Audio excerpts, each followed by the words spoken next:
Cadê? A militantezinha que não ia se apaixonar pela coxinha aqui. Parece que o jogo virou, hein? Virou? Valentina, para. Não. Só se você me der um beijo. Não vou te beijar. Dá um beijo. Não vou te beijar. Vai me dar um beijo sim.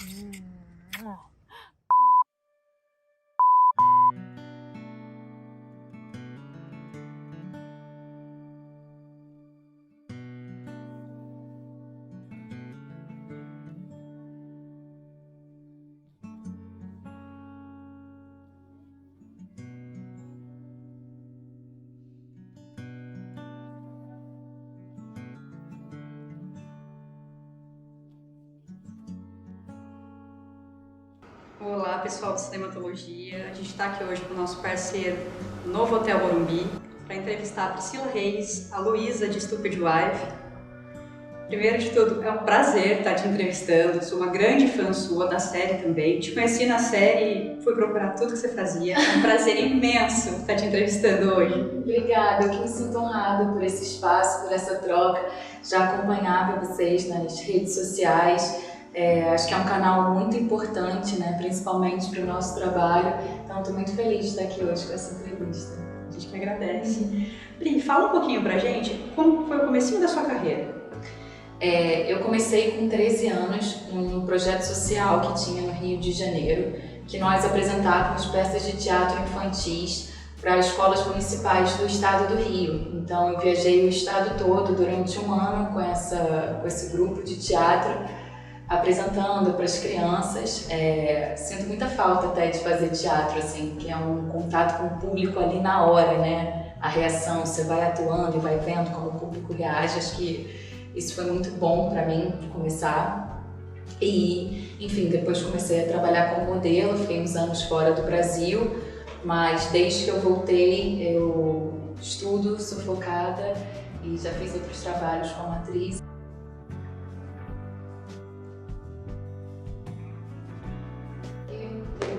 Que é a Luísa. Você pontuou a questão do teatro. Você nota muita diferença do teatro para o audiovisual? É muito grande? É diferente, porque no teatro é isso, você tem a reação do público ali, né, o tempo todo. E se você errar, não dá para falar o corta.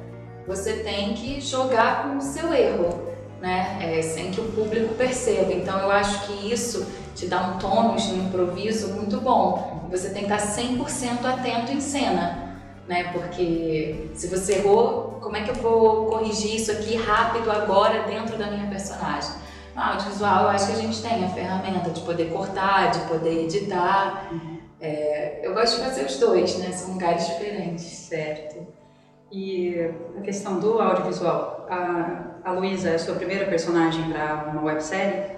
Para a websérie, sim. É minha primeira protagonista. É uma responsabilidade enorme, mas eu acho que é um trabalho que está abrindo muitas portas. Então, sou muito grata a essa oportunidade. Mas a websérie, para mim, eu confesso que é um mundo novo. Eu já tinha feito séries para GNT, para o Multishow. Ela está me devendo dinheiro. E além do que, abandonou o trabalho. Sumiu, escafedeu. Cadê ela? Para. Olha, pede pra essa menina sair daqui. Gente, valeu pra mim, tá? Já recebi meu presente, já foi. Essa perna não vale mais a pena pra mim. Foi. Ah, não. Pô, Rui, você que anima a festa. Fica, Rui. Menina. Não brinca com fogo, garota. Eu vou até abrir 2 botãozinhos aqui, ó, pra poder homenagear você, ó. Ah, eu só falei que eu só queria que você ficasse na festa. Vai, vamos dançar? Vamos cantar? Vamos se divertir? Quando o papel da Luísa chegou pra mim, eu tava gravando uma pra Netflix, que era todo dia, mesma noite, sobre a Boate Kiss. Mas esse mundo da websérie, eu confesso que sou novata, mas estou apaixonada com a força que a internet tem.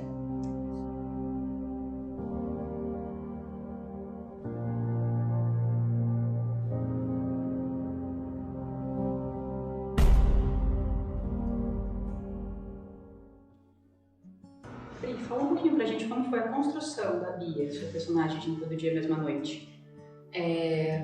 Primeiro eu li o livro, porque a série é baseada no livro da Daniela Arbex, Todo Dia, Mesma Noite. e nós tivemos uma direção super sensível da Júlia Rezende, inclusive quero frisar o trabalho dela, uma diretora super potente, que já fez filmes maravilhosos, que teve uma super delicadeza, porque a gente está tratando de um tema muito sério, que foi a tragédia, né? Que completaram agora 10 anos. Então a gente teve a preparação da Helena Varvac, uma preparação sensorial e, claro, a gente faz o dever de casa, né? Então eu assisti todo o julgamento, a gente tentou ter todo o respeito, né, com as famílias, não invadir o espaço, mas trabalhando essa base para honrar todas essas vidas, né? E qual que foi o seu processo pessoal para criar a sua personagem? Para mim, primeiro se baseia muito na leitura, né? Eu vou esmiuçando ali o roteiro para ir entendendo o que cada fala tem um significado, como é que isso reverbera no meu corpo. Como a gente teve a preparação da Helena, ela também deu uma base para a gente ir estudando depois. O livro, sem dúvida, foi fundamental e como é baseado numa história real, acho que assistir e ouvir que aquelas pessoas, os sobreviventes, estavam falando, isso dá um material humano pra gente muito forte, né? E depois, como é que é chegar em casa e deixar a Bia lá? Foi denso, assim, porque o dia da nossa preparação coincidiu de ser o aniversário da minha mãe. Então eu estava fazendo toda a preparação de como era a cena do dia do incêndio. Foi um exercício muito sensorial e o corpo tem memória, então ficou muito no meu corpo ainda. Eu saí dali e eu fui cantar parabéns pela vida da minha mãe, sendo que a gente estava ali trabalhando o luto, a morte.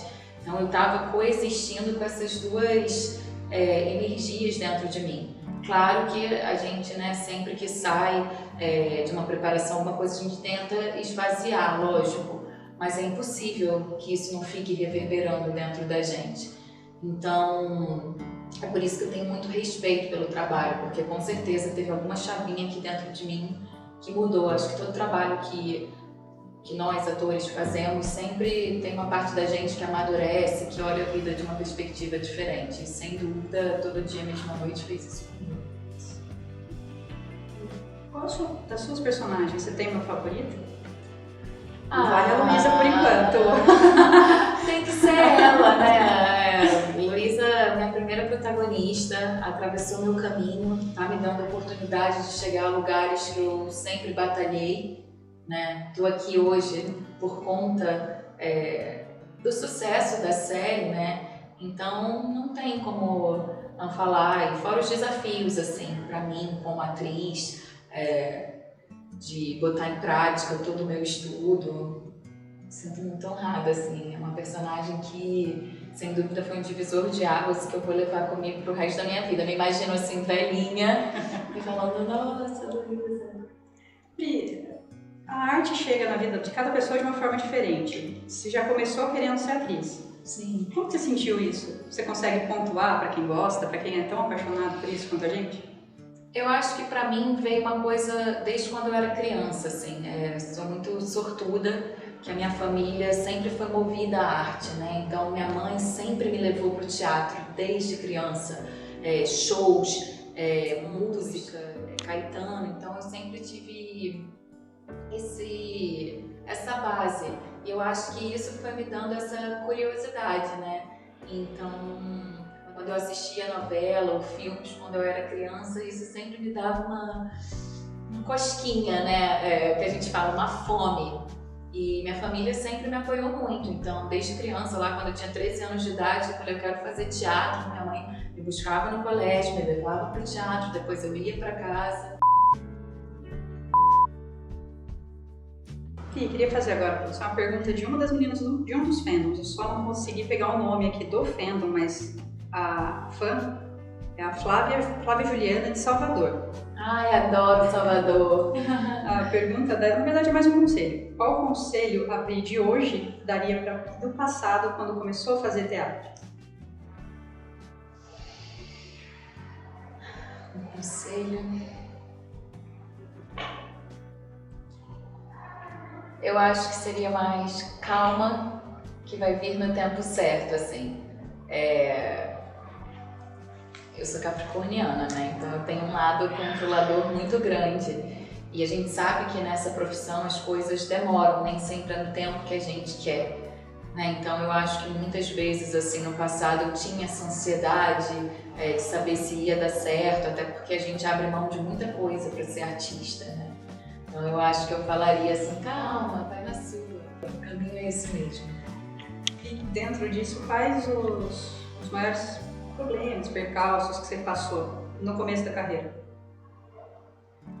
Eu acho que, assim, é um mercado de trabalho que tem bastante oportunidade, mas que é um mercado também muito desafiador. Eu acho que o ator, em primeiro lugar, tem que ser uma pessoa que está muito disponível a se conhecer, a se expor. E eu não falo de se expor assim numa entrevista ou de uma maneira pública, mas a gente atuando, a gente faz em cena o que as pessoas fazem entre quatro paredes, né? A gente trabalha com a intimidade ali do personagem. Então, como eu estava falando antes, acho que cada personagem vem e mexe um pouco com você. E tem coisas que nem sempre são bonitas de se ver sobre a gente, né? Coisas humanas. Então, eu acho que trabalhar isso, assim, é um dos desafios, com certeza. Para além dos inúmeros nãos que a gente leva, críticas que muitas vezes são construtivas, mas a crítica também gera um desconforto, né? Todo mundo adora ser elogiado sempre, e aí você saber, tipo, reverter isso e continuar batalhando, abrir mão de estar com a minha família inúmeras vezes por conta de trabalho, né? Então eu acho que é uma profissão que a gente está sempre abrindo mão de muita coisa, mas ganhando em outra. A vida é assim, no geral, né? Dos dois lados. E sobre os seus projetos recentes, tem coisa para sair ainda? Tem novidades? Tem coisa pra sair ainda, mas como eu sou a rainha do spoiler, eu prefiro não falar, mas 2023 é um ano que tá vindo com muita coisa boa, tô muito feliz com as oportunidades que estão chegando, assim. Eu acho que a gente está começando uma colheita de um plantio que começou lá atrás. E a sua personagem de Porta ao Lado? Que foi o longa que eu fiz com a Júlia Rezende, né? A mesma diretora da série da Boate Kiss, Todo Dia, Mesma Noite. Adorei. Trabalhei com a Letícia Colim, que é uma atriz que eu me inspiro muito, ela é muito versátil, né? Então, tá trabalhando com alguém assim é um aprendizado, você tá ali. O Dan Ferreira, maravilhoso também, super generoso. E foi meu primeiro longa. Eu tenho muita vontade de trabalhar com cinema, então eu acho que já ter começado, eu comecei com o pé direito. Certo, olha, eu tô tentando cutucar todas as suas personagens, mas vamos falar um pouquinho da peça-chave de hoje? Vamos falar, com certeza.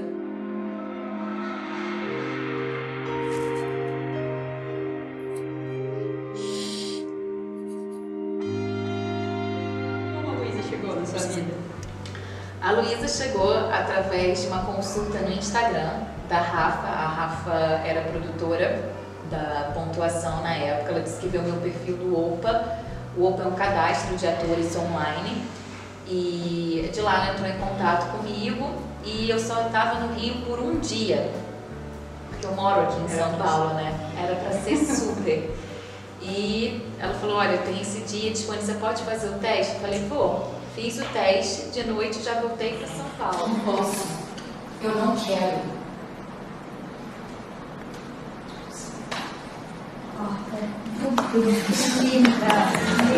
E aí, passou um tempo, ela me ligou perguntando se eu tinha disponibilidade de fazer o callback. Eu falei, lógico, com certeza, super disponível. Fui pro Rio para fazer o callback, ela me passou umas 3 cenas para estudar, inclusive bachata.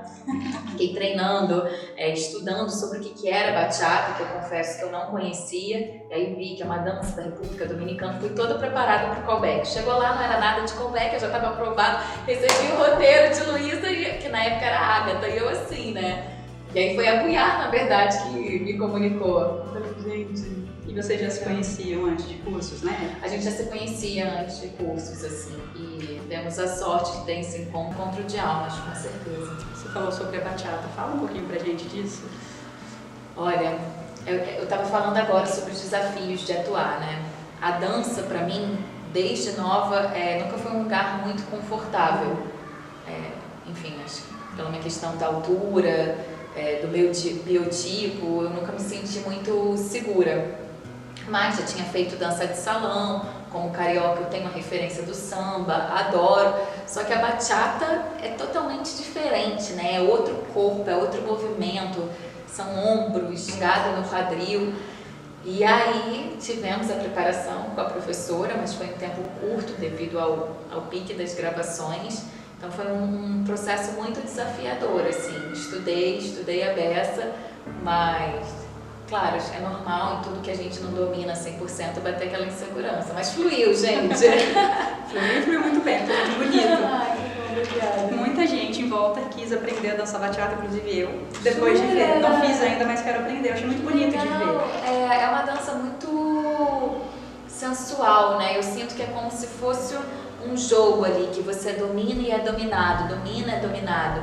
Eu acho que isso fala muito da relação da Valentina com a Luísa, né? Eu acho que as cenas mostram exatamente o momento ali que elas se reconectam, mas ao mesmo tempo quem é a pessoa que está dominando a relação naquele momento. Eu acho que para a história a bachata tem um papel fundamental. A questão da memória do corpo, como você pontuou antes, né? Exatamente. E do reencontro da Luísa com ela também, né? Fala mais um pouquinho pra gente da sua construção da Luísa. Como é que foi pra você com essa questão da amnésia dissociativa? É uma personagem densa, cheia de camadas, né? Como que você criou a Luísa? Eu estudei bastante, assim, minha mãe é psicóloga, então eu conversei muito com ela, como é que se dá a amnésia, se ela já teve pacientes que passaram por isso. Nós tivemos a sorte da mãe de uma das pessoas da produção ter vivido a amnésia dissociativa e ela foi muito generosa, tanto ela quanto a filha dela, de conversarem com a gente e falar como é que foi o processo, como é que foi o processo para a família, porque tem isso, né? Como é que é a pessoa que vive, como é que é a família que tem que conviver com aquilo. E uma das coisas, né, eu pedi autorização, mas ela deixou que eu usei de material para a Luísa, foi a aliança. Porque ela, quando me contou, ela falou que ela teve amnésia devido a uma situação traumática e ela voltou aos 15 anos. Quando ela voltou, que olhou aquele corpo, a primeira coisa que ela viu foi a aliança. E aquilo, ela teve um susto.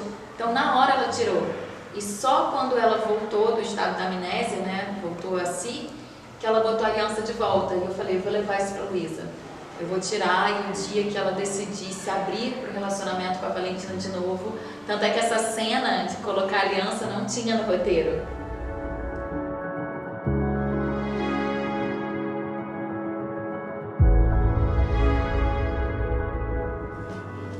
E aí eu propus, assim, eu falei, eu acho, né, durante a cena lá do parto eu fiz, tirando, mas aí depois eu falei, eu quero que tenha uma cena que dê ênfase que ela botou a aliança de novo. Então acho que eu sempre tento fazer, assim, laboratório, muito estudo, muita leitura, como não é baseado numa pessoa real, né, isso também me dá mais espaço para trabalhar minha criatividade, experimentar mais as coisas. E aí a Nata e a Pugliese, elas te dão esse espaço para colocar mais coisas na personagem, para pontuar coisas que você preferia mudar. Super, assim, elas são diretoras que têm a escuta super aberta. E para nós, atores, isso é um presente. Eu poder trocar com a minha diretora uma proposta de uma cena que está no roteiro e a diretora comprar isso é de uma riqueza que é muito rara no mercado. Então, a Nathalie e a Pri davam vários toques, elas davam a base da personagem, mas o tempo todo falando coisas, não, isso funciona, e outras coisas quando a Pri às vezes falava, isso não funciona para a Luísa, mas eu vou te explicar por quê. Não funciona por causa disso, disso, disso e disso, entendeu? Então, a gente sempre teve uma troca muito... uma via de mão dupla mesmo, assim, da direção com a gente, da gente com a direção. E isso foi ótimo. Conta agora pra gente um pouquinho do por trás das câmeras. Vocês tiveram muitas coisas divertidas que dá pra gente acompanhar. O Na Cama com a Reis, por exemplo.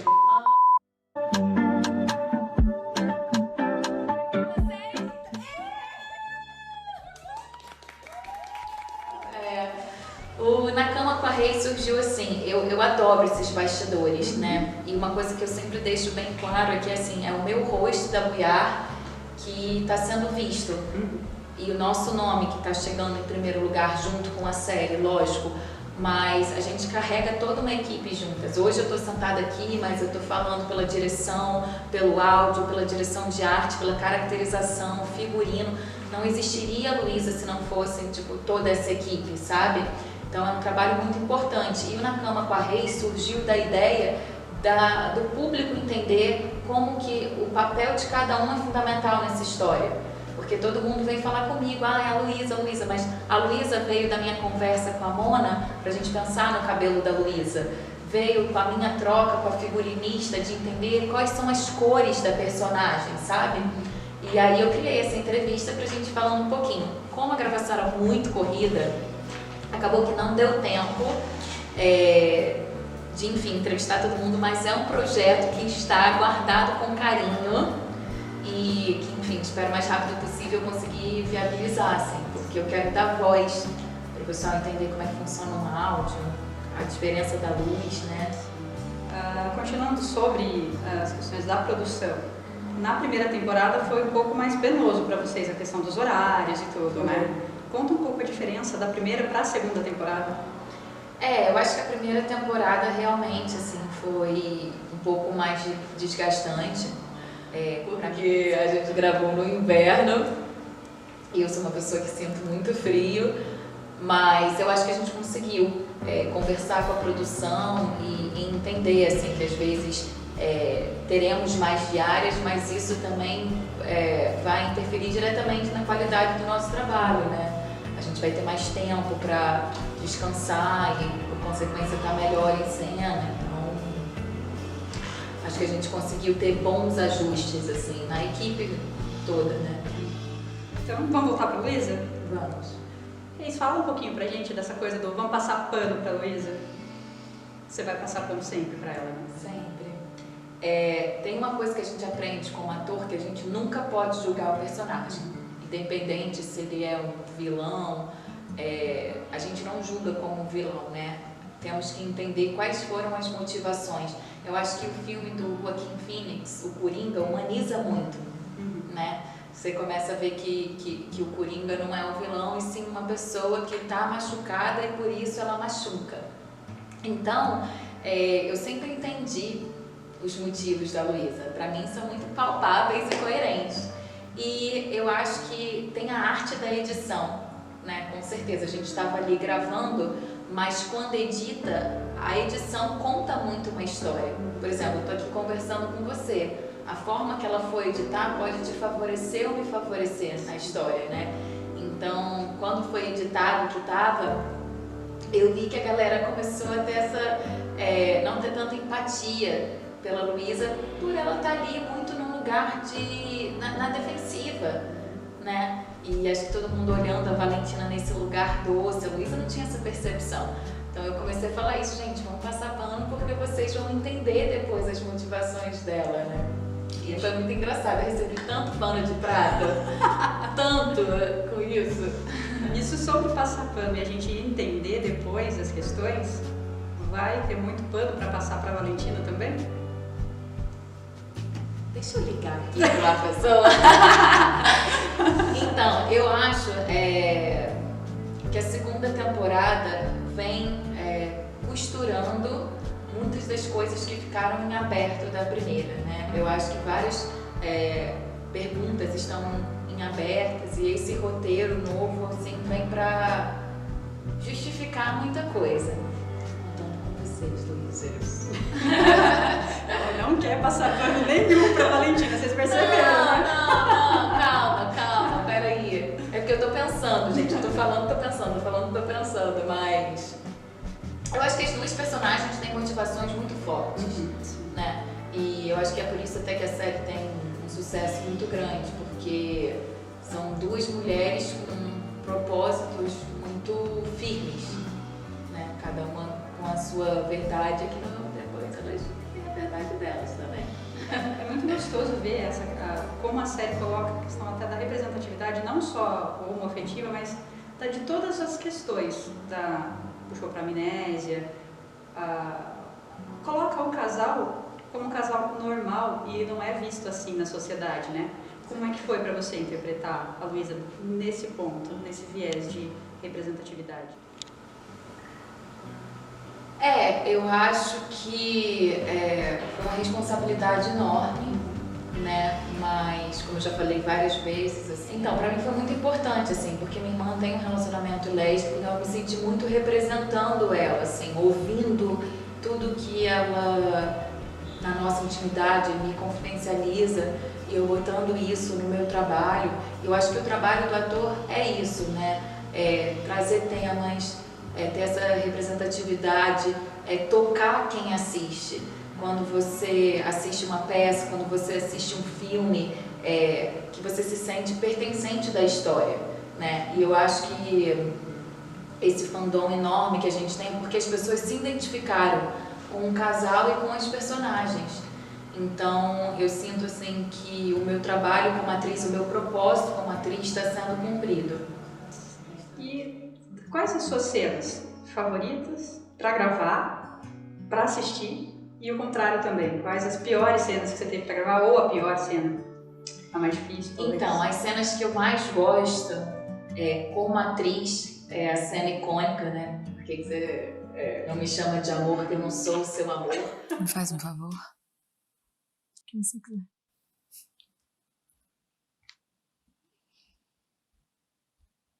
Para de me chamar de amor. Eu não sou o seu amor. Como atriz, foi uma delícia experimentar esse lugar. Como pessoa ali foi difícil, porque eu falei, cara, eu não posso julgar minha personagem, e ainda mais com a Buiar, que é uma pessoa extremamente doce, né? Olhando pra ela e falando aquilo, tem uma parte nossa que sente. E a cena também da briga, porque o texto era muito bom. Então, isso como atriz é maravilhoso. Quando você pega um roteiro bem escrito e que você pode brincar, aquela cena ela tinha várias camadas. Então, como atriz, é aquela hora que você fala, nossa, por isso que eu amo essa profissão, sabe? Porque eu quero ver esse tipo de coisa. Mas, ao mesmo tempo, emocionalmente é muito desgastante. E teve uma coisa muito legal, que eu e a Buiar, a gente tem acordado que nos intervalos entre a cena, por exemplo, vai trocar de plano, fez o plano aberto e agora vamos para os planos fechados. A gente não desconecta do personagem. Então ali naquela cena, enquanto eles estavam mudando a câmera e a luz, a gente foi alimentando. Então isso é muito bom, mas ao mesmo tempo, depois, quando terminou, eu falei, nossa amiga, agora tipo, de pri pra pri, sabe? Vamos se abraçar aqui, porque era uma cena emocionalmente muito desgastante. E as cenas da casinha, assim, né? Só voltando um pouco à sua outra pergunta, essa segunda temporada vem com um tema que é sobre a depressão pós-parto. E eu tenho muita vontade de ser mãe. Então, mexeu muito comigo. Fiz laboratório com várias amigas, inclusive com a minha irmã mais velha, pessoas que vivenciaram isso. Então, eu acho que para além também da representatividade, a gente está tratando de assuntos que são necessários serem conversados, serem divulgados, serem normalizados, né? Porque senão a gente fica muito na romantização das coisas e sai um pouco do real, da vida como ela é mesmo, né? Então, essa segunda temporada tiveram cenas assim que foram bem difíceis, mas que eu acho que a gente vai tratar de assuntos bem importantes. Fico até ansiosa, porque eu me veio um flashback de uma cena assim que eu falei, galera, meu Deus, adoraria, queria contar tudo. Você já tinha dimensão do quanto vocês iam alcançar quando você começou? Nenhuma. Não, é muito maior do que você esperava. Nossa, eu acho que é infinitamente assim maior. Eu não consigo expressar mesmo, porque a ação que tomou é gigante, né? Atravessamos barreiras assim, tipo até de países. Hoje em dia a gente se comunica com pessoas, não sei, da Coreia, gente da Indonésia. Então é muito legal, mas vem uma responsabilidade muito grande. Ao mesmo tempo que a gente está muito feliz de ter os fãs, a gente tem uma responsabilidade emocional muito grande, né? Então é isso, eu tô aqui dando a entrevista, mas eu tô pensando como que vai tocar cada um que tá assistindo. Então isso também dá pra gente um peso bom, né? Mas é um outro lugar. qual foi a sensação, qual é a sensação de chegar para um podcast e encontrar uma fila enorme na porta? Eu me emocionei muito, assim, né? É uma coisa que eu falo até hoje, assim, e mexe comigo. Na hora que eu desci do Uber, que eu olhei todo mundo ali, eu peguei a mão da Buiá. E eu me senti muito honrada, assim, sabe? De ter tanta gente ali, se sentindo representada, prestigiando o nosso trabalho, sabe? Eu acho que isso que me motiva a tá ali, tá dando o meu melhor, tá estudando, tipo, não é só pela gente, sabe? Tipo, são por vocês. E uma gratidão profunda, que eu já postei no Twitter várias vezes, assim, eu acho que a palavra obrigado pra mim ficou pequena. Mesmo, assim, porque estar no podcast, estar aqui hoje, que a galera pede e divulga e batalha, ou situações da minha vida pessoal que aconteceram e eu vi a galera ali no Twitter, recupera a conta dela, coisas assim. Então eu me sinto muito acolhida, assim, né? Muito emocionante, assim. Só tenho que agradecer e espero sempre poder dar o meu melhor para vocês, assim, em todos os aspectos. Reis, para finalizar, coloca um pouquinho pra gente da Reis, tipo, um pouquinho do que é a sua música favorita, indica um livro pra gente, ou sua série. Eu vou indicar 2 livros, pode ser? Claro. Tem o livro da minha vida, que é do Paulo Coelho, que eu sempre faço a propaganda, que é O Alquimista. Por quê? Ele fala da sua lenda pessoal, que quando a gente é honesto com o que a gente busca, com o que está no nosso coração, independente do tempo e das adversidades que aconteçam, a gente conquista. A vida é justa, sabe? Então, é um livro que toda vez assim que eu estou um pouco mais enfraquecida, que eu duvido que isso acontece, né? Nós somos seres humanos, tem dias que a gente está super bem, tem dias que a gente não está, é um livro que eu volto para mim. E o outro que eu estou lendo agora, que é Talvez Você Deva Conversar com Alguém, que é de uma psicóloga, e eu acho que terapia é fundamental, todo mundo deve fazer para esse autoconhecimento, para a gente conseguir ter mais ferramentas para lidar com a vida como ela é, então é um livro que eu adoro. E música, eu vou falar aquela, eu canto tão mal, mas eu ando devagar porque já tive pressa e levo esse sorriso, porque já chorei demais. Eu acho que essa letra conversa com muitas coisas que eu vivi na minha vida. Pelo fato de eu ter saído de casa muito nova, eu tive que amadurecer sozinha no mundo, apesar de sempre ter o apoio da minha família aqui no Brasil. E todo mundo fala muito desse meu sorriso, desse meu jeito, mas tem toda uma outra profundidade de experiência aqui dentro também. Para manter essa solaridade toda, tem uma bagagem enorme aí dentro. Eu acho que tudo é um pêndulo, né? Tudo que vai para um lado vai para o outro. Então, ao mesmo tempo que eu até queria falar isso, assim, porque as pessoas falam como você consegue. Eu também tenho meus momentos vulneráveis, vários. A frase da minha bio do Instagram não é vida real. Então, isso é do ser humano. Que isso que faz a gente se sentir presente, valorizar as coisas, né? Tipo, enfim, e que faz a gente mais humano mesmo. Está uma delícia esse nosso papo, mas eu queria te pedir para deixar um recado para os seus fãs, para os fãs da Luísa. Tem muito pano para a gente passar ainda. Para os fãs da Luísa, vamos juntos. E para os meus fãs, para os fãs da série, o que eu falei, assim, só tenho a agradecer o carinho de vocês, falar que a 2ª temporada tá muito especial. Eu acho que os personagens amadureceram. Nós como atrizes também criamos conexões ainda mais profundas. Tá linda, eu tô extremamente ansiosa, tô aqui me controlando para não dar os spoilers. Eu acho que a gente vai falar de temas muito importantes, assim, então assistam e depois me contem tudo. Tem caminho para descer. O John Travolta, a figurinha do John Travolta. Sabe?